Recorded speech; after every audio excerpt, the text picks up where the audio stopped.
가끔 저 그런 생각을 해요. 나 앞으로도 계속 이렇게 살아도 괜찮을까? 근데 또 어떤 날은 이렇게 생각해요. 야, 이거 혼자 사는 거 진짜 생각보다 꽤 괜찮은데? 이게 혼자 살다 보면요, 뭐 당연히 아쉬운 것도 있어요. 근데 또 혼자 살아서 좋은 거 진짜 확실히 있거든요. 저는 이제 그 좋은 것들을 꽤 잘 누리면서 살고 있는 것 같아요. 그래서 오늘은 그 얘기를 해보려고 합니다. 자유로운 거, 좋은 거, 그리고 뭐 가끔은 두렵고 무서운 것, 그런 모든 것들요. 첫 번째는 아이도 남편도 없는 그런 삶에 대한 이야기예요. 혼자 살면 외롭지 않냐? 이런 질문 많이 받으시죠? 저도 많이 받아요. 특히 되게 어리던 조카가 이제 대학을 갔는데 훌쩍 큰 이 조카를 보고 있으면은 가끔 뭐 이런 상상을 합니다. 아, 어쩌면 내가 아이를 낳는 삶을 택했다면 나한테도 저만한 딸이 있을 텐데 그랬으면 어떤 느낌이었을까? 또 내 삶은 어떻게 달라졌을까? 분명히 제가 또 경험해보지 못했던 그런 깊은 기쁨이 있었겠죠. 예, 그거는 부정할 수 없는 사실입니다. 근데요, 또 깊은 빡침과 번뇌와 고생도 있었겠죠. 저는 뭐 둘 다 없는 삶을 살고 있는 거예요.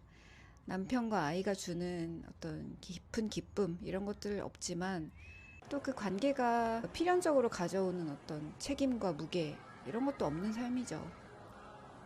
솔직히 예전에는 뭔가 내가 가지 못한 삶, 내가 가지 않은 길에 대해서 자꾸 상상을 했었던 것 같아요. 만약에 내가 다른 선택을 했더라면, 아이가 있었더라면, 지금의 나는 어떤 모습이었을까?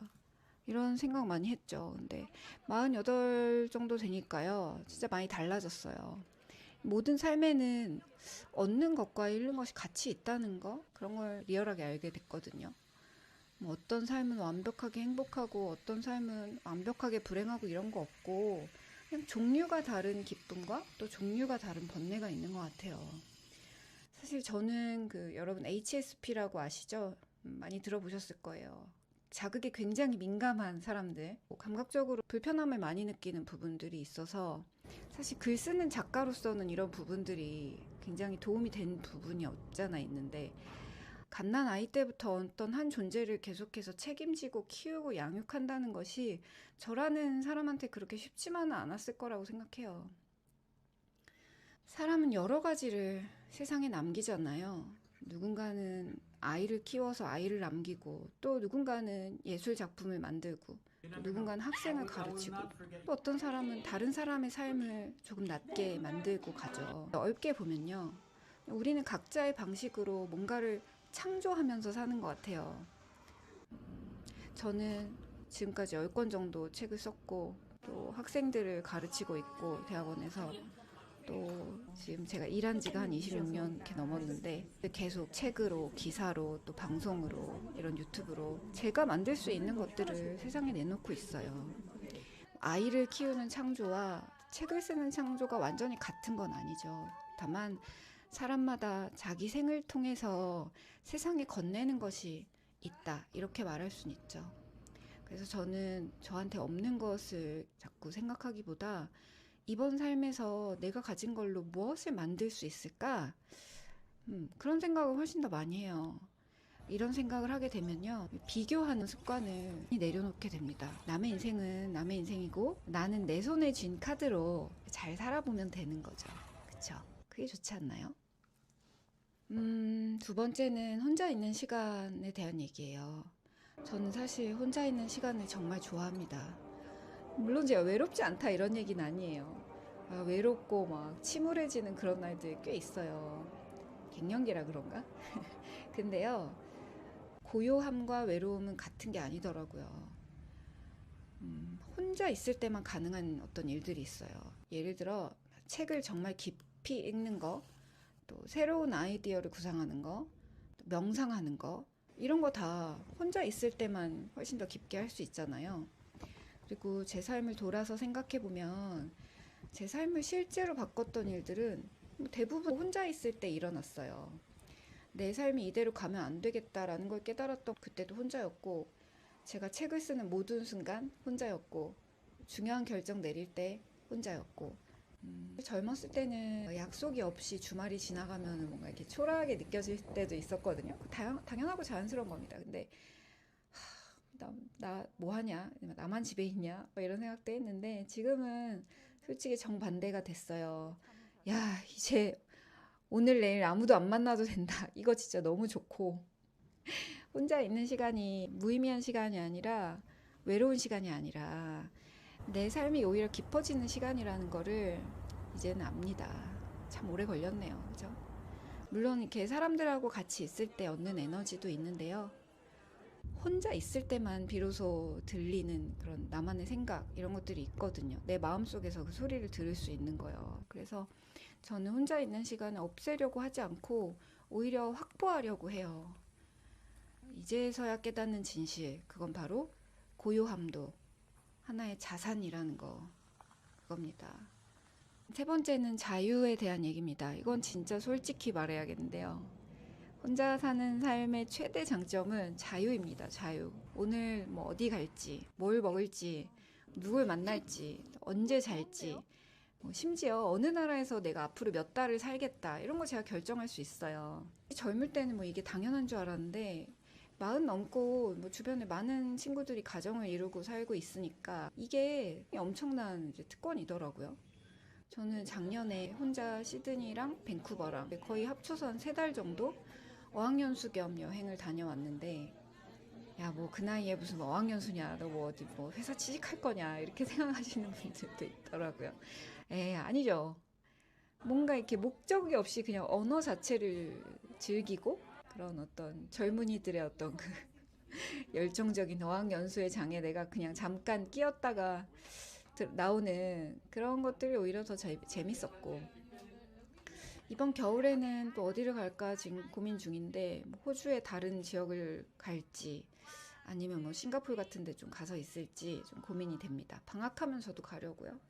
일단 이렇게 혼자 떠나면 정말 좋은 게 뭐 비행기를 뭐로 할지 숙소를 뭐로 할지 이런 거를 상의를 하거나 뭐 협의를 하거나 허락을 받거나 이럴 일이 없고 스케줄을 맞출 필요도 없고 내가 가서 뭐 아프면 아픈 대로 거기서 약 사 먹고 골골대면 되고 오늘 저녁엔 그냥 맛있는 안주 먹고 싶다. 그럼 되고 길거리 음식 먹으면 되고 그렇게 뭔가 자유가 굉장히 극대화되죠. 그런 시간도 너무 좋죠. 근데 물론 이 자유에는 대가가 반드시 따릅니다. 모든 거에는 다 대가가 있어요. 모든 결정의 결과도 자기가 책임져야 되니까 아프면 나를 챙겨야 되는 사람도 나고 또 잘못된 선택을 했을 때 책임지는 사람도 나고요. 뭐든 다 내가 결정해야 된다라는 거. 내 삶의 방향키를 완전히 내가 딱 잡고 있다는 그 느낌이 정말 큰 행복이라는 걸 알게 됐습니다. 예전에는 자유라는 건 아무도 나를 방해하지 않는 상태라고 생각을 했다면 지금은 내 삶을 내가 선택할 수 있는 능력, 그게 바로 자유인 것 같아요. 이제 일 얘기를 좀 해볼까요? 어릴 때는 일을 하는 가장 큰 이유가 돈이라고 생각했어요. 먹고 살아야 되고 뭐 저축을 해야 되고 그러니까 일을 했죠. 그러다 보니까 어떤 현타가 오냐면 내가 이 돈 벌려고 이 일까지 해야 되나 이런 현타가 오기도 했는데 지금 이제 50을 바라보는 이 나이가 되고 보니까 돈도 중요해요. 일상을 영위한다는 것은 그 자체로 귀하니까요. 근데 돈이 전부는 아니죠. 제가 생각해 보니까 일이라는 거는 세상과 연결되는 방식인 것 같아요. 내가 세상과 연결되는 방식 그 자체. 저는 작가로서 책도 여러 권 썼고 명상을 기업과 일반 시민들에게 가르치는 선생님이기도 하고 대학원에서는 이제 학생들 마인드풀니스 심리학이란 과목을 또 전문적으로 가르치고 또 제가 프리즘이라는 안경 브랜드에서 일하고 있는데 여기서는 컨텐츠 디렉터로 일하고 있고 또 이렇게 유튜브도 하고 또 라디오 출연도 하고 있거든요. 뭐 이렇게 말하고 나니까 나 왜 이렇게 직업이 많지? 근데 저는 이게 되게 좋아요. 뭔가 한 직장에 머물러서 고정적인 업무만 하는 거는 한 번도 생각을 애초에 해본 적도 없고 그냥 다양한 방식으로 나라는 시스템을 적용해 보는 것이 너무너무 박진감이 넘칩니다.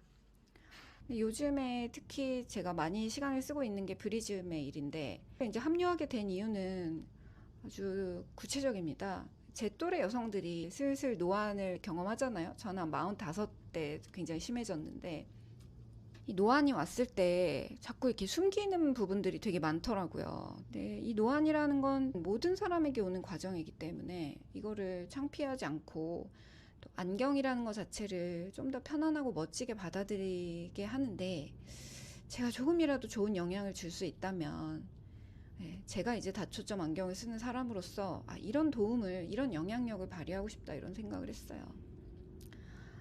그래서 저는 나이가 들어도 계속 제 모습을 바꿔가면서 일을 하고 싶고 거기에는 항상 딱 두 가지 테마만 있는 것 같아요. 내가 먼저 경험을 하고 다른 사람의 성장을 돕는다.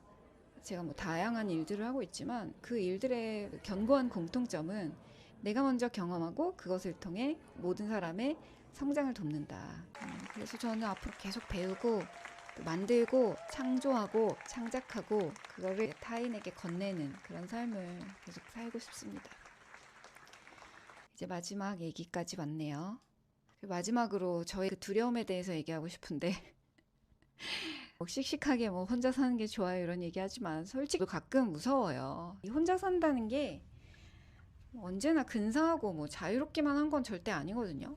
너무 막 과로해가지고 집에 돌아온 날 아니면 갑자기 이유 없이 막 힘 빠지고 아픈 날 몸살 걸린 날 뭐 이런 날에는 솔직히 별별 생각 다 들죠. 야 이거 자다가 갑자기 내일 못 일어나면 어떡하지? 이런 거 있잖아요. 뭐 갑자기 뭐 40대에도 뭐 급사가 있다, 뭐 뇌출혈이 뭐 많다, 뭐 이런 뉴스 같은 거 들으면은 좀 걱정될 때도 있습니다. 혼자 살면 자기가 자기를 어떻게든 챙겨야 되잖아요. 근데 생각을 해보면요. 내가 결혼을 해서 혹은 아이가 있다고 해서 뭐 24시간 우리가 똘똘 뭉쳐서 사는 건 아니잖아요. 그렇지 않아요? 그러니까 가족이 있다고 해서 뭔가 이 삶의 불가항력적인 위험으로부터 전부 보호받는 것도 아니죠. 우리는 결국 자기 삶을 어느 정도는 혼자 통과를 해야 돼요. 저는 혼자 여행을 진짜 많이 다녔는데요. 진짜 뭐 아프리카 대륙 빼고는 다 혼자 여행이 다녔던 것 같네요. 근데 어느 순간 알게 된 게 혼자 사는 거는 길게 혼자 여행하는 거랑 꽤 비슷하다는 걸 생각하게 됐어요. 낯선 도시에서 혼자 길을 잃었다 이러면 처음엔 당황을 하죠. 근데 지도를 보고 또 물어도 보고 결국은 다시 길을 찾잖아요. 뭐 그렇게 해서 혼자 여행을 몇 번 하고 나면은 내가 생각보다 나를 잘 데리고 다닐 수 있는 사람이구나 이런 믿음이 생기죠. 저는 혼자 사는 것도 되게 비슷한 것 같아요. 내가 내 컨디션 알아차리고 뭐 위험하면 멈추고 뭐 무섭거나 외로우면 스스로를 잘 돌보고 또 안심시키고 혼자 산다고 해서 맨날 뭐 혼자서 막 방에만 있는 게 아니라 만나는 그 사회적인 소셜한 관계들이 있잖아요. 그래서 필요하면 누군가에게 도움을 청하고 먼저 또 베풀 줄도 알고 그런 거죠. 그래서 혼자 산다는 거는 뭐 아무도 필요하지 않아 이런 선언을 하는 게 아니라 오히려 더 반대죠.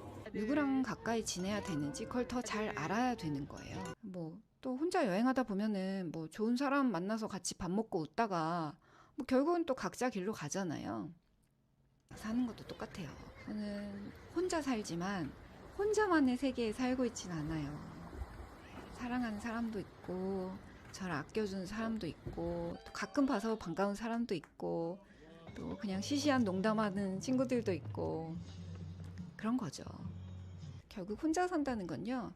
내가 나의 가장 가까운 보호자가 되어주는 거. 그리고 내가 애틋하게 생각하고 정말 아끼는 사람들과는 더 애틋하게 시간을 보내는 거. 저는 이 정도면 꽤 괜찮은 삶이라고 생각해요. 여기까지 이야기를 함께 해주신 여러분 정말 고맙습니다. 그리고 저는 그렇게 생각합니다.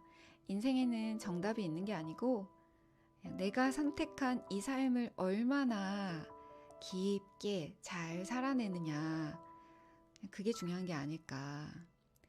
결혼했든 혼자 살든 또 아이가 있든 없든 어디에서 어떤 모습으로 살아가든 어떤 삶에도 예외 없이 기쁨과 번뇌는 같이 있을 테니까요.